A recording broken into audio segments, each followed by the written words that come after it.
नमस्कार. आज मी तुम्हाला मिरच्याच्या लोणच्याची रेसिपी दाखवली आहे. त्यासाठी मी पाव केजी मिरच्या घेतलेल्या आहेत व त्या स्वच्छ धुवून पुसून घेतलेल्या आहेत व त्याबरोबरच 2 लिंबू पण लागणार आहेत, ते पण स्वच्छ धुवून घेतलेले आहेत. हे बघा, मिरच्या मी कशा कट करून घेतलेल्या आहेत. थोड्या अशा तिरख्या कट करून घ्यायच्या, म्हणजे मसाला छान मुरतो व टेस्ट छान येते. मी आता मिरचीच्या लोणच्यासाठी मसाला घेतलेला आहे. 2 चमचे मोहरी, 2 चमचे बडीशेप, 1 चमचा जिरे व थोडीशी मेथी घेतलेली आहे व 2 चमचे मोहरीची डाळ घेतलेली आहे. व हा सर्व मसाला थोडासा मंद गॅसवर 2 मिनिट भाजून घेऊन नंतर मिक्सरला फिरवून घेणे.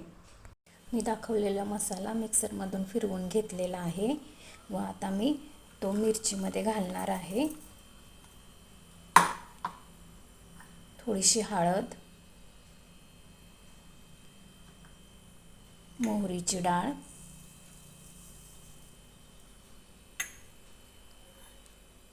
दोन लिंबाचा रस व थोडंसं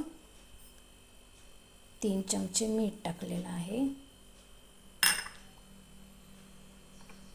व 1 चमचा हिंग. आता हे सर्व मिश्रण व्यवस्थित हलवून घ्यावे. हा बघा, मसाला मी सगळा मिक्स केलेला आहे.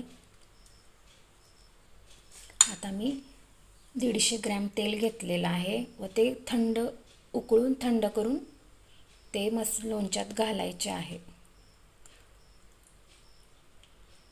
पूर्ण थंड झालेलं आहे बघा तेल. आता पूर्ण थंड होऊनच लोणच्यात घालायचं, नाहीतर लोणचं खराब होतं.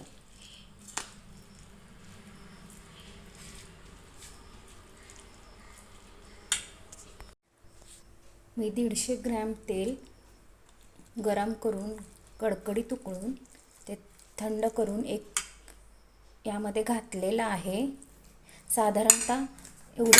साधारणतः एवढी 1 वाटी तेल यामध्ये घातलेलं आहे. गरम तेल घालायचं नाही, नाहीतर मिरचीचे लोणचे खराब होईल, म्हणून बऱ्यापैकी थंड तेलच वापरायचं. तर गरम करून ते गार केलेलंच थंड तेल घालायचं. हे बघा, माझं लोणचं किती छान तयार झालेलं आहे. मी घरचाच मसाला वापरून खूप सुंदर लोणचं बनवलेलं आहे आणि ते ठेवताना पण काचेच्या बरणीतच ठेवायचं, म्हणजे जास्त दिवस टिकतं. तुम्ही पण बनवा असेच मिरचीचे लोणचे.